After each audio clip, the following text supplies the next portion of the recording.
गुरु ब्रह्मा गुरु विष्णु गुरु देवो महेश्वराय गुरु साक्षात परम ब्रह्म तस्मै श्री गुरुवे नमः।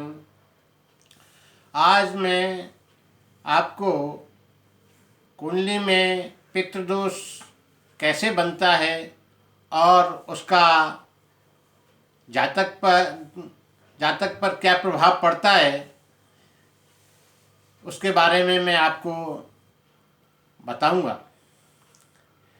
तो कुंडली के नवम भाव में सूर्य और राहु की युति या सूर्य के साथ में केतु की युति होने पर पितृदोष बनता है। ज्योतिष शास्त्र के अनुसार सूर्य और राहु जिस ग्रह में बैठते हैं उस भाव के सभी फल नष्ट हो जाते हैं। नौवां घर, कुंडली का नौवां घर धर्म का होता है और इसे पिता का घर भी कहा जाता है। माना जाता है कि यदि कुंडली का नौवां भाग खराब हो जाता है, खराब हो और दुष्ट ग्रहों से ग्रसित हो तो यह पूर्वजों की अधूरी इच्छाओं का सूचक है। इसी को हम पितृदोष कहते हैं। इसके मुख्य कारण है कि अगर आपके द्वारा किसी सत्पुरुष, ब्राह्मण या कुलगुरु का अनादर किया जाए तो आप पितृदोष से पीड़ित होते हैं। गौहत्या और पितरों का जल अर्पित न करना भी इस दोष का मुख्य कारण होता है। पितृदोष के जातक पर क्या प्रभाव पड़ते हैं? तो पितृदोष एक ऐसा दोष है जिससे जातक की बुद्धि नष्ट हो जाती है और उसका जीवन केवल समस्याओं के इर्द गिर्द ही घूमता रहता है। ये जातक बड़े बुजुर्गों का अपमान करते हैं और दूसरों की भावना की अवहेलना करते हैं।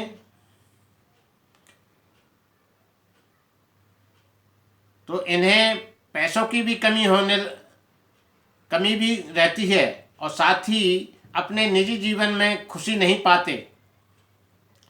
अधिकतर ये व्यक्ति मानसिक आघात से परेशान रहते हैं। इस दोष से ग्रस्त होने पर जातक अपने परिवारजनों से झगड़ा और घर में कलेश करता है।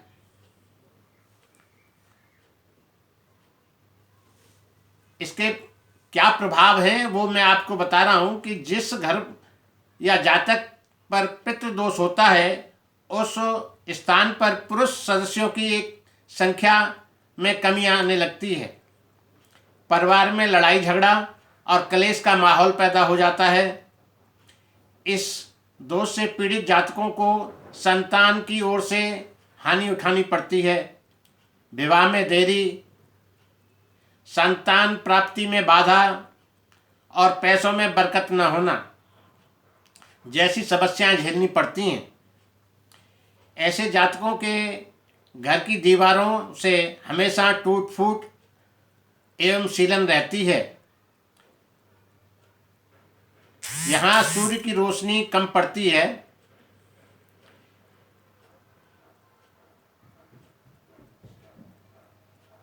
सूत्रों के अनुसार जिस घर में मांस मदिरा का सेवन किया जाता है तो वहाँ भी पितृदोष के कारण परिवार के सदस्यों की अधिकतम कष्ट भोगने पड़ते हैं। पितृदोष काफ़ी अमंगलकारी होता है। इसके प्रभाव से किसी भी मनुष्य का जीवन नरक के समान हो जाता है। यह न तो अपने जीवन में सुख का आनंद ले पाता है और ना ही आर्थिक रूप से सशक्त होने में सक्षम रहता है।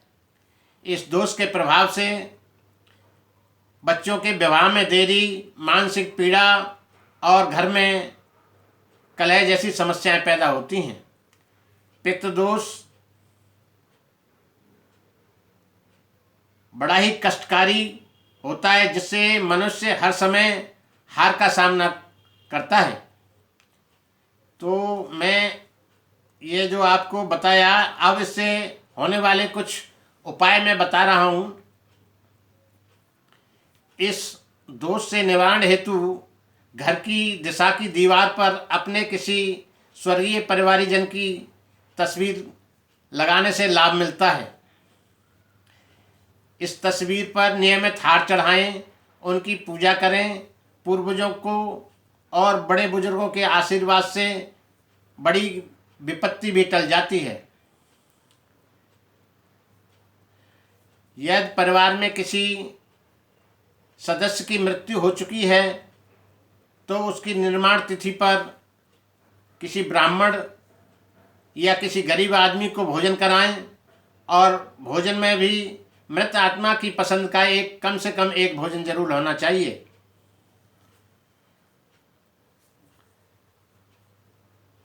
माना जाता है इस दिन गरीबों को, जरूरतमंदों को वस्त्र और अन्न का दान करने से पितृदोष शांत होता है।